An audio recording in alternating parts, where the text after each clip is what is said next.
உங்கள் வீட்டில் குழந்தைகள் இருக்காங்க, அவங்களுக்கு பர்த்டே செலிப்ரேஷன் இல்லாட்டி உங்களுடைய ஆனிவர்சரி, உங்கள் ஆஃபீஸில் யாருக்காவது கிஃப்ட் கொடுக்கணும் இப்படின்னு சொல்கிற இந்த மாதிரியான விஷயங்களுக்கும் கிட்ஸ் பெஸ்டியை நீங்கள் யூஸ் பண்ணிக்கலாம். காண்டாக்ட் பண்ணுங்கள் கிட்ஸ் பெஸ்டி இன்ஸ்டாகிராம் வழியாக. உங்களுக்கு தேவையான ரிட்டர்ன் கிஃப்ட் மினிமம் ஒரு 25 பீஸ் வச்சு உங்களுக்கு தரப்படும். 90 ரூபா, 50 ரூபா, 100 ரூபா, 200 ரூபா, 1000 ரூபா இப்படின்னு சொல்கிற மல்டிபிள் வெரைட்டி இருக்குது. ஸோ வேணுங்கிறவங்க கிட்ஸ் பெஸ்டி ஒஃபிஷியல் இன்ஸ்டாகிராம் பக்கத்துலேருந்து டிஎம் பண்ணுங்கள், உங்களுக்கான பதில் கிடைக்கும். இப்போ நம்ம பார்க்க வேண்டியது என்ன அப்படின்னு பார்த்தீங்கன்னா, தமிழ் சார்ந்து இருக்கக்கூடிய பல விஷயங்கள், மும்மொழி கொள்கை இப்படின்னு சொல்கிற பெரிய ஒரு டிபேட் நடந்துட்டுருக்கு. இந்த டிபேட்டில் 2 பேர் மாற்றி ஹேஷ்டேகை போடுறாங்க. கெட் அவுட் மோடி அப்படிங்கிற ஒரு ஹேஷ்டேக், கெட் அவுட் ஸ்டாலின் அப்படிங்கிற ஒரு ஹேஷ்டேக். இதற்கு நடுவில் தம்பிகள், நாம் தமிழர் கட்சியை சார்ந்தவர்கள் get out Modi and Stalin அப்படின்னு சொல்கிற ஹேஷ்டேகை போட்டு ட்ரெண்ட் பண்ணுறாங்க. இதில் வின் பண்ணது யார் அப்படின்னு பார்த்தா ஃபர்ஸ்ட் இடத்துல இருக்கிறது பிஜேபி. கிட்டத்தட்ட 10 லட்சத்துக்கும் அதிகமான ட்வீட்டுகள் அப்படிங்கிறது போடப்பட்டிருக்கிறது. அடுத்த வின்னர் யார் அப்படின்னு பார்த்தீங்கன்னா நாம் தமிழர் கட்சி தான். ரொம்ப ஷார்ட் டைமில் get out Modi and Stalin அப்படிங்கிற அந்த ஹேஷ்டேகை ரொம்ப துரிதமாக காசு பணம் எதுவுமே செலவழிக்காமல் ட்ரெண்ட் பண்ணி விட்டாங்க அப்படின்னு கேட்டால் அது கண்டிப்பாக நாம் தமிழர் கட்சி சார்ந்தவங்க தான். 3வது இடத்துல கெட் அவுட் மோடி இருக்குது. ஆனால் தொடங்கியது என்னவோ கெட் அவுட் மோடி அப்படிங்கிறதுனால இவங்களை விட ரொம்ப வீரியமாக மீதம் இருக்கும் 2 பேரும் வேலை செய்தார்கள். அடுத்த ஹேஷ்டேக்கில் திமுக முன்னிலை வரும் அப்படின்னு சொல்லி எதிர்பார்க்கலாம். ஆனால் இப்படி ஹேஷ்டேக் சண்டை போட்டு மக்களுக்கு ஏதாவது நல்லது நடக்குமான்னு கேட்டால் மக்களுக்கான நல்லது நடக்க வாய்ப்புகள் கிடையாது. அரசியல் பலம் பலவீனம் சோஷியல் மீடியாவில் எப்படி இருக்குது அப்படிங்கிறத பார்த்து தெரிந்து கொள்ளலாம். இதையும் மீறி என்னெல்லாம் நடந்திருக்கு அப்படிங்கிறத இந்த ஒரு பதிவில் பார்க்க போகிறோம்.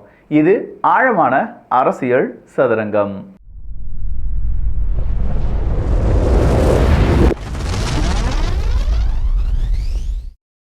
நேற்று நாம் ஒரு தவறை செஞ்சிட்டோம்.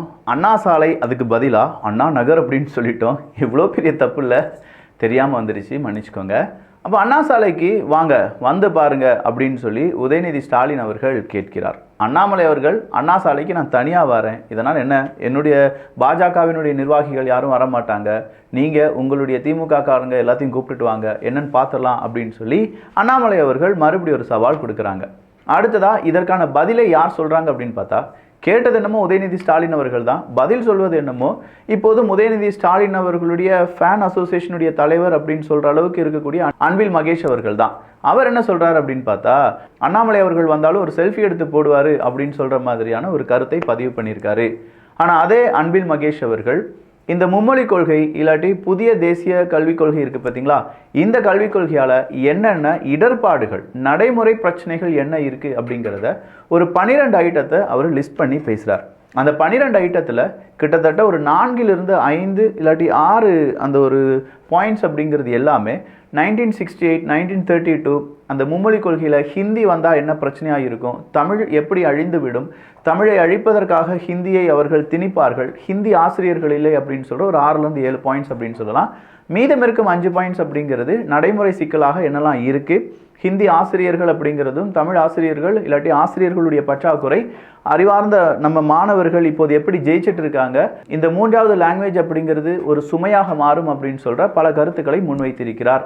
ஆனால் அதே நேரத்தில் மத்திய அரசாங்கத்தினுடைய அமைச்சர் அவர் என்ன சொல்கிறாருன்னா, நீங்கள் இந்த ஒரு படிப்பை அரசியலாக்காதீர்கள், தேசிய கல்விக் கொள்கையை அரசியலாக்காதீர்கள் அப்படின்னு சொல்லி அவர் ஒரு விளக்கத்தை கொடுத்திருக்கிறார். ஸோ இன்றைக்கும் மக்கள் 2 பேருடைய பேட்டியும் பார்த்துருப்பாங்க.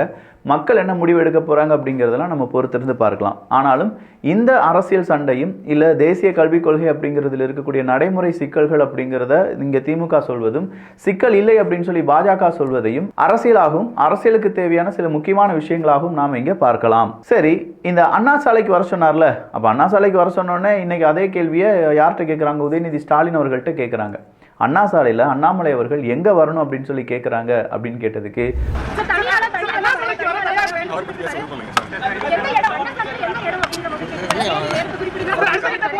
கீழே இருக்கக்கூடிய கமெண்ட்ஸ்லாம் எடுத்து பார்க்கும்போது அவ்வளோதானா, இந்த பிரச்சனை முடிஞ்சிருச்சா, அப்போ வெளியில் நீங்கள் சண்டை போடுற மாதிரி சண்டை போட்டு உள்ளுக்குள்ளே பாஜகவும் திமுகவும் ஏதோ ஒரு கூட்டு சதி பண்ணுறீங்க, 2 பேருமே பக்காவாக திட்டம் போட்டிருக்கீங்க, பாஜக ஏ டீம் பாஜக பி டீம் அப்படிங்கிறதுலாம் இல்லை, 2 டீம் தான், ஒன்று திமுக இன்னொன்று பாஜக, 2 பேரும் உள்ளே சிரிச்சுக்கிடுவாங்க வெளியில் சண்டை போடுவாங்க அப்படின்னு சொல்கிற அளவுக்கு மாற்றி பல விமர்சனங்களையும் பார்க்க முடிகிறது. இந்த விமர்சனங்களை யார் வைப்பாங்க, எதிர்க்கட்சியாக இருக்கக்கூடியவங்க வைப்பாங்க. ஒன்று அதிமுக வைக்கணும், இல்லாட்டி நாம் தமிழர் கட்சி வைக்கணும், அப்படி இல்லைன்னா தமிழக வெற்றி கழகம் வைக்க வேண்டும். தமிழக வெற்றி கழகம் அப்படின்னு சொல்லும்போது கண்டிப்பாக விஜய் அவர்கள் ஊர் ஊராக வரப்போகிறார், எல்லா மக்களையும் பார்க்க போகிறார் அப்படிங்கிற ஒரு செய்தி கொஞ்சம் கொஞ்சமாக லீக் ஆகுது. சப்போஸ் விஜய் அவர்கள் மட்டும் அப்படி செய்தார்கள் என்றால் மக்கள் கூட்டம் பெருவாரியாக இருக்கும். ஆனால் மக்கள் கூட்டம் எல்லாம் ஓட்டுகளாக மாறுமா அப்படிங்கிற ஒரு கேள்வி இருக்குது. இதற்கு கமலஹாசன் அவர்கள் இன்னைக்கு ஒரு பதிலை சொல்லியிருக்காரு. பொதுவாக கமலஹாசன் அவர்களை தோற்ற ஒரு அரசியல்வாதி அப்படின்னு சொல்கிற விமர்சனத்தை வைப்பார்கள். அதை இன்னைக்கு கமலஹாசனுமே சொல்கிறார், என்னை பார்த்து தோற்ற அரசியல்வாதி அப்படின்னு சொல்கிறாங்க, ஆனால் உண்மையிலேயே நான் தோற்கவில்லை. 20 வருஷத்துக்கு முன்னாடி நான் அரசியலில் வந்திருக்கணும், அப்படி வராமல் போனது தான் என்னுடைய தோல்வியாக நான் பார்க்கிறேன். சப்போஸ் 20 வருஷத்துக்கு முன்னாடி நான் அரசியலில் வந்திருந்தேன்னா இன்றைக்கி நான் பேசுகிற விஷயமும் பேசுகிற இடமும் வேறு லெவலில் இருந்திருக்கும் அப்படின்னு சொல்லி அவருடைய ஆசை என்ன அப்படிங்கிறத அவர் சொல்கிறார். உண்மைதான். பட் கமலஹாசன் அவர்கள் தீவிர அரசியலில் ஈடுபட்டார் அப்படின்னு சொல்லும்போது அவர் ஈடுபட்டாரா அப்படிங்கிற கேள்வியை மக்கள் கேட்கிறார்கள். ஏன்னா தீவிர அரசியல் செய்ய வேண்டிய நேரத்தில் பிக் பாஸ் வந்துருச்சு, படங்கள் வந்துருச்சு, அதுக்கு போயிட்டாரு. இந்த விமர்சனமே மக்கள் மத்தியில் அதிகமாக இருந்துச்சு. அதே மாதிரி மக்களுக்கான பிரச்சனையில் மக்கள் நீதி மையம் அப்படிங்கிறது என்ன ரோல் ப்ளே பண்ணாங்க அப்படிங்கிறது அடுத்ததாக இருக்கக்கூடிய கேள்வி. அடுத்ததாக ரொம்ப பெரிய சிக்கல் என்ன அப்படின்னு கேட்டிங்கன்னா, மக்கள் நீதி மையத்தில் சேர்ந்தவர்கள் கொஞ்சமாக முகம் தெரிந்த நபர்கள் எல்லாருமே திடீர்னு அந்த கட்சியை விட்டு விலகி போனாங்க. இது எல்லாம் சேர்ந்து தான் மக்கள் நீதி மையம் அப்படிங்கிறத பற்றி மக்கள் அதிகமாக பேசாமல் போனதற்கான காரணம். இப்போது கமலஹாசன் அவர்கள் சொல்கிறாங்க, என்னுடைய அனுபவத்திலிருந்து ரசிகர்கள் யாரும் வாக்காளர்களாக மாற மாட்டார்கள் அப்படிங்கிறதை கற்றுக்கொண்டேன் அப்படின்னு சொல்கிறார். அப்போ கீழே எல்லாமே டேக் பண்ணுறாங்க 2026 இதை விஜயும் அனுபவிப்பார் அப்படின்னு சொல்லி. பட் விஜய் அவர்கள் கமலஹாசன் அவர்கள் செய்த மாதிரியான தவறுகளை செய்தால் மட்டும்தான் இதை அனுபவிக்க வேண்டியதாக இருக்கும். இந்த உலகத்தில் நிறைய விஷயங்கள் நிறைய நேரங்களில் தப்பாகவே போய் முடியும்.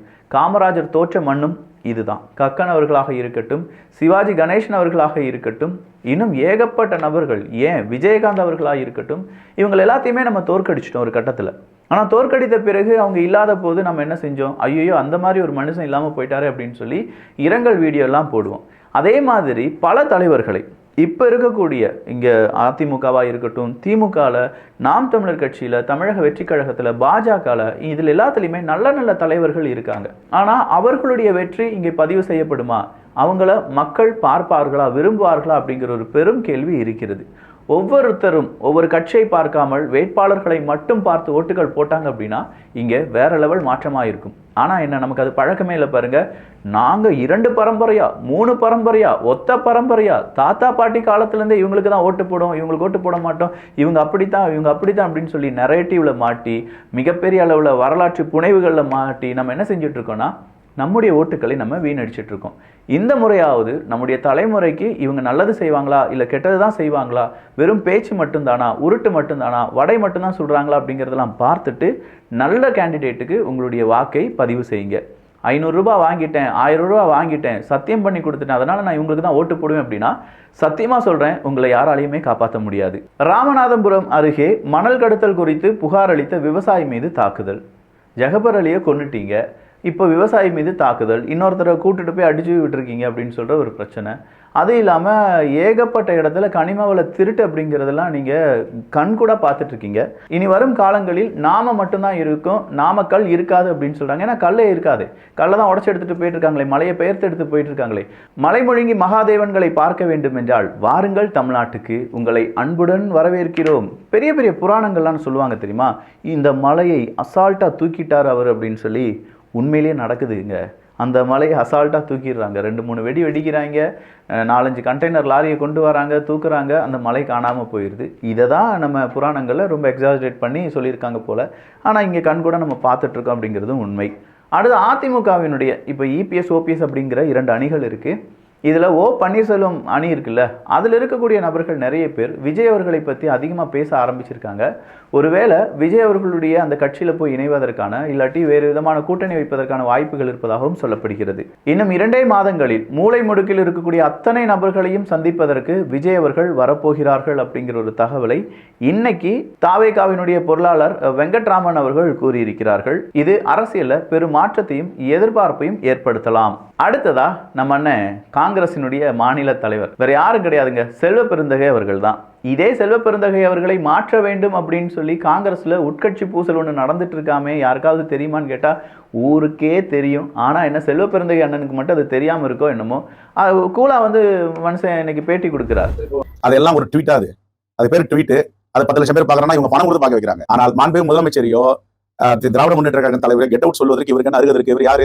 அதெல்லாம் ட்வீட்டாங்க, காசு கொடுத்து போட வச்சிருக்காங்க அப்படின்னு சொல்லி பாஜக விமர்சனம் பண்றாரு. சங்க இலக்கிய காலங்களிலிருந்து ஆயிரம் ஆண்டுகளாக தொடர்ந்து தவறுகள் நடக்க செய்கின்றன. அதுல மாற்று கருத்து கிடையாது, எல்லோருக்கும் தெரியும். ஆனா அதற்காக சொந்த பிரச்சனைகள், ரவுடிகள் மோதல், இதையெல்லாம் சட்டம் ஒழுங்கு கெட்டு போயிடுச்சு, சட்டம் ஒழுங்கு சரியா பாதுகாப்புன்னு சொல்றது எந்த நியாயமும் கிடையாது. அப்படின்னா எடுத்துங்க, அதிமுக ஆட்சியில எவ்வளவு நடந்திருக்கு. தப்பு நடக்குது அப்படிங்கிற கேள்விக்கு சங்க காலங்கள்லேருந்து புராணங்கள்லேயே தப்புலாம் நடந்திருக்கு. தப்புலாம் நடக்காமல் இப்போ இருக்கக்கூடிய மனிதர்களால் வாழவே முடியாது. தப்பு நடக்குதா, அதுக்கான பிரச்சனை என்ன அப்படிங்கிறத தட்டி கேட்கறதுக்கு அரசாங்கம் தயாராக இருக்குது. தப்பு நடந்துக்கிட்டே தான் இருக்கும். ரவுடிசம் வந்துருச்சாங்க, அடிச்சிட்டாங்க அப்படின்னு சொல்லிலாம் இங்கே இருக்கக்கூடிய ஆளும் கட்சியை நீங்கள் குறை சொல்லக்கூடாது அப்படின்னு சொல்லி ஒரு முட்டு கொடுத்தாரு பாருங்க. வேற லெவல் முட்டா இருந்துச்சு. ஆனால் இந்த முட்டை அவர் வேற எப்போவாது கொடுத்துருக்கலாம். இப்போ கொடுத்ததுனால செல்வ பெருந்தகை அவர்களுடைய இமேஜ் இன்னும் கொஞ்சம் டேமேஜ் ஆகிட்டு இருக்கு என்பதும் குறிப்பிடத்தக்கது. ஆர்பி உதயகுமார் அவர்கள் இன்னைக்கு ஒரு விமர்சனத்தை வைத்திருக்கிறார். நாங்கள் 8 வருடங்கள் ஆட்சி செஞ்சோம், அந்த நேரத்திலலாம் நாங்கள் கரண்ட் பில்லை கூட்டவே இல்லை. வெறும் 3 வருஷத்துல 4 வருஷத்துல ஆட்சி செஞ்சு 3 முறைக்கு மேலே கரண்ட் பில்லை கூட்டின திமுகவை நீங்கள் நம்பி இனிமேல் ஓட்டு போடுவீங்களா? சொத்து வரி இவ்வளவு கூட்டியிருக்காங்களே, இதெல்லாம் உங்களுக்கு தெரியலையா? இதுக்காகத்தான் அதிமுக ஆட்சிக்கு வர வேண்டும் அப்படின்னு சொல்லி நாங்கள் விரும்புகிறோம் என்று ஆர்பி உதயகுமார் அவர்கள் பேச ஆரம்பித்திருக்கிறார்கள். இப்படியே எல்லாரும் பேசினா நல்லா இருக்கும். 1-2 பேர் மட்டும் கிடையாது. அந்த அதிமுகவை சார்ந்தவங்க, பிஜேபி, நாம் தமிழர் கட்சி, தமிழக வெற்றி கழகம் எல்லாருமே பேச ஆரம்பிச்சிட்டாங்கன்னா கண்டிப்பாக திமுகவும் பேச ஆரம்பிக்கும். ஸோ இங்கே இருக்கக்கூடிய மக்கள் பேச்சுக்களுக்கு ரொம்ப பெரிய அளவில் அடிமை. நல்லா பேசுகிற ஒருத்தரை கூப்பிட்டுட்டு போய் நிறைய பொய்கள் சொன்னாலும் மக்கள் நம்புவாங்க. பேச தெரியாத ஒருத்தர் நல்ல உண்மைகள் சொன்னால் கூட யாருமே நம்ப மாட்டாங்க. ஸோ பேச்சு திறமை மிக்க நிறைய மனிதர்களை இப்போ அரசியல் கட்சி பயன்படுத்த போகிறாங்க. அதுக்காக ஏகப்பட்ட பேச்சு போட்டிகள் எல்லாமே வைக்கப்பட்டு வருகின்றன. இளைஞர் அணிகள் அப்படிப்பட்ட பேச்சாளர்களை தேடி போகிறாங்க. அது அதிமுகவாக இருக்கட்டும், திமுக இருக்கட்டும், எல்லாருமே தேடி போயிட்டு தான் இருக்காங்க. எனக்கும் நல்லாவே தெரியும். அந்த மாதிரியான பேச்சாளர்களை கொண்டு மக்கள் மனதில் இவங்க செய்யக்கூடிய விஷயங்கள் விதைக்கப்படும். அது எப்படி மக்கள் ஏற்றுக்கொள்ளப் போகிறார்கள், அதில் எத்தனை ராஜீவ்காந்தி வரப்போகிறார், எத்தனை கல்யாண சுந்தரம் அவர்கள் வரப்போகிறார்கள் அப்படிங்கிறதெல்லாம் பொறுத்திருந்து பார்க்கலாம். ஏன்னா நாம் தமிழர் கட்சி அப்படின்னு சொல்லி பார்த்தாலே சாட்டை துரைமுருகன் அவர்கள், இடும்பவனம் கார்த்திக் அவர்களுக்கு முன்னாடி நமக்கு தெரிந்த 2 உருவங்கள் எது அப்படின்னு பார்த்தீங்கன்னா இந்த கல்யாண சுந்தரம் மற்றும் ராஜீவ்காந்தி அவர்கள் தான் நல்ல பேச்சாளர்கள். அதே மாதிரியான பேச்சாளர்கள் எல்லா கட்சிக்கும் கிடைக்க வேண்டும். அப்படி கிடைக்கும் போது தான் சமபலமாக கட்சிகள் ஒரு இடத்துலேருந்து இன்னொரு இடத்துல நேரடி போட்டியில் களமிறங்குவார்கள் என்று சொன்னால் மிகையல்ல. அன்பில் மகேஷ் அவர்கள் சொன்னதற்கு இனிமேல் பாஜக கண்டிப்பாக ஒரு எதிர்ப்பை தெரிவிப்பாங்க. அதில் இந்த ஒரு கேள்விக்கான எதிர்ப்பையும் நாங்கள் பிஜேபியினுடைய மாநில தலைவர் அண்ணாமலை அவர்களிடமிருந்து எதிர்பார்க்கிறோம்.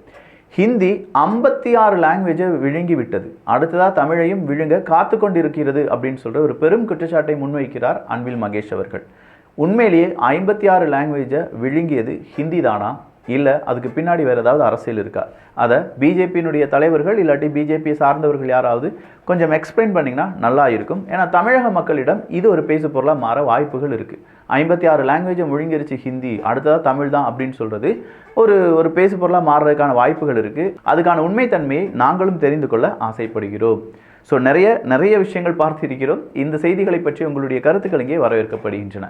நான் முதலே சொன்ன மாதிரி உங்கள் வீட்டில் ஒரு விசேஷம் நடக்குது, வர்றவங்களுக்கு ஒரு கிஃப்ட் கொடுக்கணும். 30 ரூபாயிலிருந்து 30,000 ரூபாய் வரை எதுனாலும் ஓகே.